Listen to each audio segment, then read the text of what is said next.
alinga muganda wafuna abadde blogger awo nvuddewo abadde ayogera buli kintu kyonna ngenda okuwoninga abantu ba YouTube olwaleero ali mu ttaka bonna babadde ayogereramu basesa bakola ki bamuleseeyo dda bali ku byabwe but Facebook eriko bifaananyi bye rest in peace ayogera biri ayogera ebisaasira ayogera ebikakkanya ayogera ebikola ki obwo bwe bulamu life is short Allah alina ebyewunyisa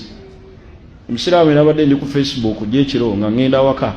ngenda nno gwendaba ayogera ng'ayogera ebimu binsesa yabale n'akamaliriza obutambi bwe papa Facebook neyiwa atiddwa nintya Allah gwe mbadde ndaba nga ndaba buvidiyo nina badde ekyabulaba bwe nti ebigambo byafubutula we nalabidde nti akubiddwa amasasi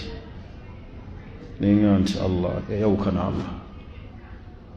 yayawukana ni Allah naffe bwetyo tugenda okwawukana n'edduniya.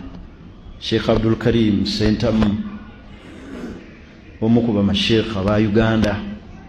abantu bebekakasa nti yasomesa umma eno obusiraamu abaaliwo mu kiseera kyabamusomako yali ava mu ddalasa seekaali oli mujulizi nga bwenva wano wenti ng'alinnye wali mmotoka nga bwe naalinnya wali eyange teyasimbula bigere bitaano ava mu ddalasa n'okusaala isha n'abasiraamu n'abamu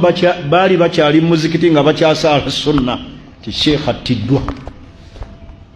mu kwawukana wano nga bwe ndi mu ddalasa sheekh akoze ki obulamu bwensi ebirowoozo ffenna tuleme kubiteeka nti ffenna tujja kufa masasi enfa zaki zanjawulo oyinza okuba tojja kufa masasi ojja kufa accidenti tojja kufa accidenti olifa obulwadde atalifa bulwadde alifa ekikutuko atalifa kikutuko alibeera kino bintu bingi okufa kulina ajali erina ebintu ebyenjawulo bingi bino bikuyambeko okukakasa nti obuwangaazi bwo bumpi nti life is short ekisookera ddala ayadhkura almaut buli kiseera ajjukiranga okufa ojja kulaba nga tolina buwangaazi. Ekyokubiri wayazuru alkubur lambuulanga ku ntaana olaba abeebasaabu waliwo entaana emu nyiniyo bwe yafa bawandiikako ebigambo ebigamba nti yazaalibwa mu 1830 n'awandiikako ekigamba kye bawandiikako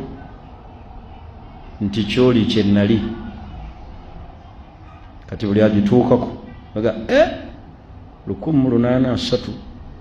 aye n'alekako message kyoli kye nnali.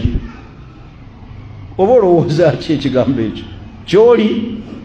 kye nnali kitegeeza ogenda kufuuka kyenkola ki ye message ogenda kubeera wano sibage nti ate muwandike ku ntaana si kyentegeeza naye njagadde kujjira mu message